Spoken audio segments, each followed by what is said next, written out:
I recently graduated from college completely debt-free, which honestly feels like an unbelievable gift, especially in today's world where student loans seem to be a persistent shadow for most graduates.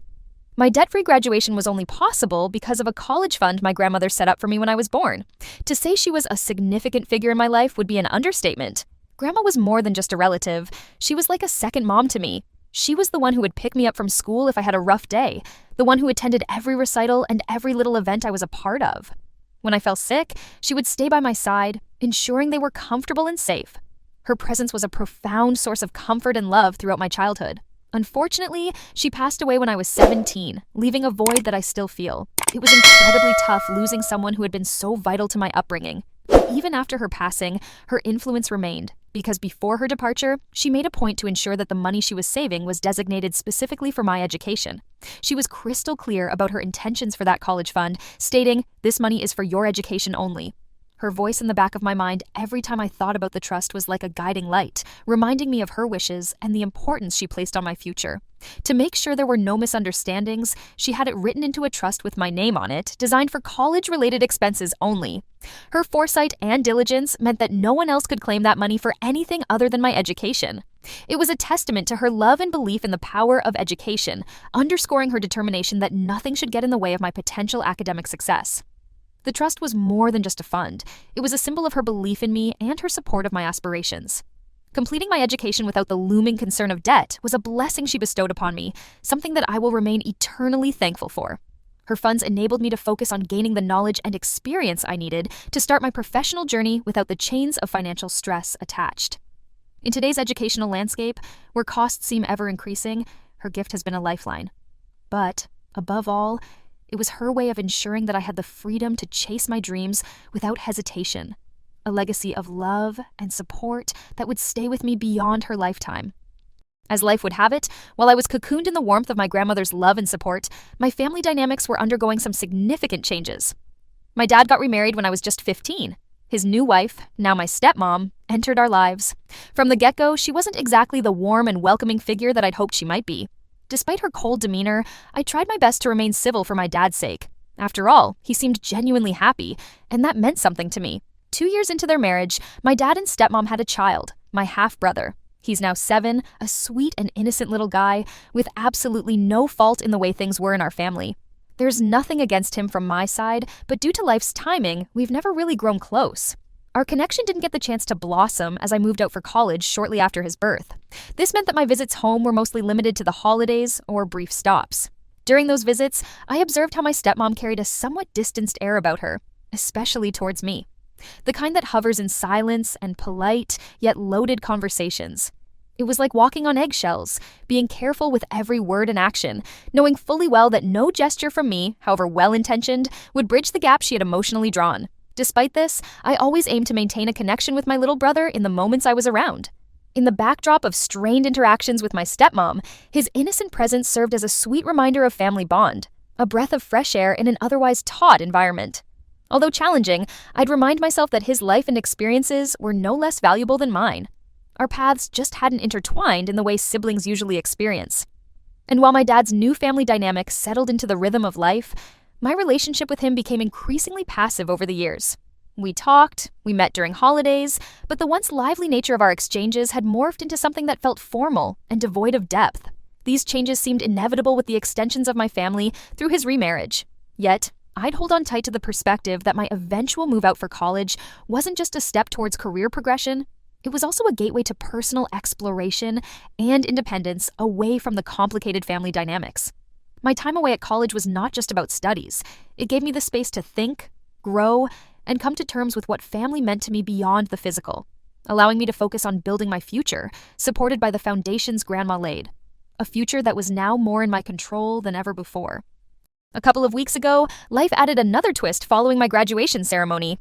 My dad reached out and suggested we have a private conversation. We found a corner away from the festivity and sat down. He began with pride in his voice. "I'm really proud of you. You've done so well," he said, his eyes shimmering with what seemed like genuine pride and love, but I had an inkling that something more laid beneath his congrats. And soon, he revealed the true subject he wanted to broach. There was a slight pause, as if he was choosing his words carefully, and then he proceeded, I was wondering if you'd be open to setting aside some of the leftover college money for your little brother. You've got about $9,000 left, right? That could really help us start saving for his future." My entire world seemed to stop for a moment.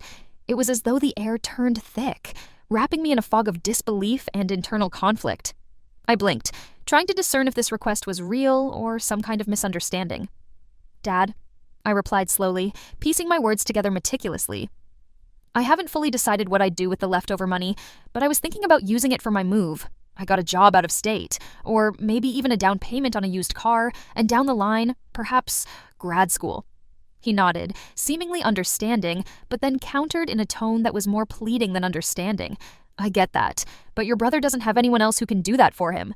It would mean a lot if you helped. You were lucky. He should be too." In that moment, countless thoughts scurried through my mind.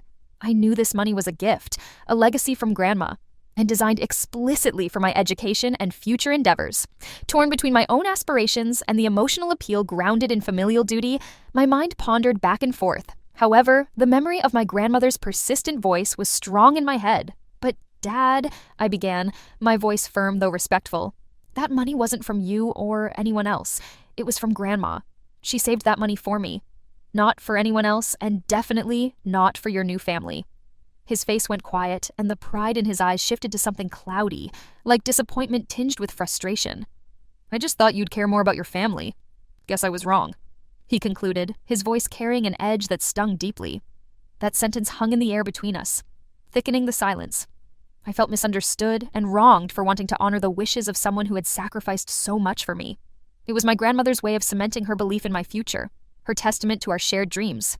And yet, here I was, embroiled in a moral tug-of-war orchestrated by a man whose silence and absence I'd felt sharply during pivotal years of my development. As these emotions welled inside me, our conversation ended on a note as cold and as unyielding as a winter's breeze, dragging a wedge further between us. That initial shock quickly brewed into anger. I could feel it bubbling just beneath my calm exterior, threatening to spill over at any moment.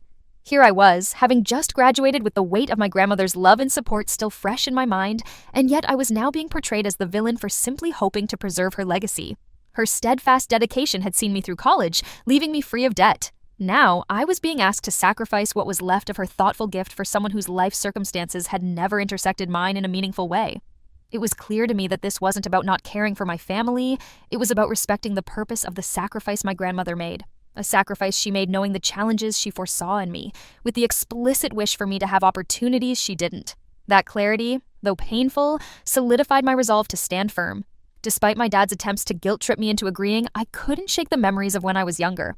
Moments that came flooding back now in a strange, swirling montage. Times when he and my stepmom made me feel like an outsider. Times when the priority was always his new family, and I was the afterthought. Holiday seasons spent navigating between my parents, feeling like a visitor in a space that once felt like a home. The comparison between my upbringing and my half-brothers was stark. It wasn't about being petty, it was about fairness, about trust, about honoring a promise made and kept by the woman who gave me so much.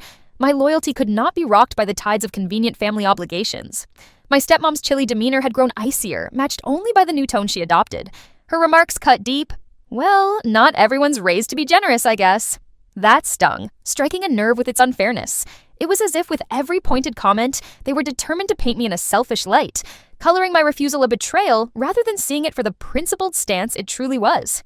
It felt like an intricate web where any move I made ensnared me further into misunderstandings and unspoken accusations.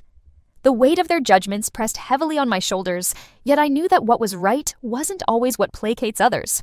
Ultimately, the pressure only reinforced my decision to carve my own path, as originally intended by the woman whose influence and love knew no bounds, echoing even beyond her presence in the world. I had to live for myself, led by the torch my grandmother handed me, and no guilt-laden appeals could sway me from that course. Holding firmly to my convictions was my way of honoring her, and somehow, I believed, she'd be proud. After such a heated conversation with my dad, I turned to my mom, seeking the solace only she could provide. Her immediate reaction was fury, an intense understanding of the situation that came without needing further explanation. "Not a single cent," she said with a firmness that was both reassuring and empowering. She knew, just as well as I did, that my grandma's intentions were crystal clear. Grandma had always been wary of my dad's new wife, a skepticism born from genuine concern and protective instincts over me. My mom reminded me of all those little comments Grandma made, subtle but insightful, often reflecting her discomfort with the changes in our family dynamic. It wasn't that she was against my half-brother, it was simply about safeguarding the future of the grandchild she had already poured so much heart into. We spent the next hour reminiscing and reaffirming the boundary that needed to stand firm. My mom, ever the shield I leaned on, insisted that keeping the funds meant upholding my grandma's legacy, the very essence of her love. Any waiver, in my mom's eyes, would not only betray my grandma's intentions, but also set a precedent that could blur the lines between obligation and manipulation. This money is tied to her beliefs as much as it is to your future. Her words echoed in the silent room, aligning perfectly with the conviction I felt deep within. It wasn't just about money, it was about respecting the person who had been pivotal in shaping my life. My mother's solidarity was the anchor I needed, solidifying the path I had chosen to walk. Navigating family dynamics could be treacherous, but with the unwavering support of my mom and the ethical compass my grandma equipped me with, I knew I would carry forward, head held high and heart firmly set on honoring the love that transcended even family ties. In that commitment, I sought both validation and strength to remain steadfast despite the storm brewing on the familiar shores of home.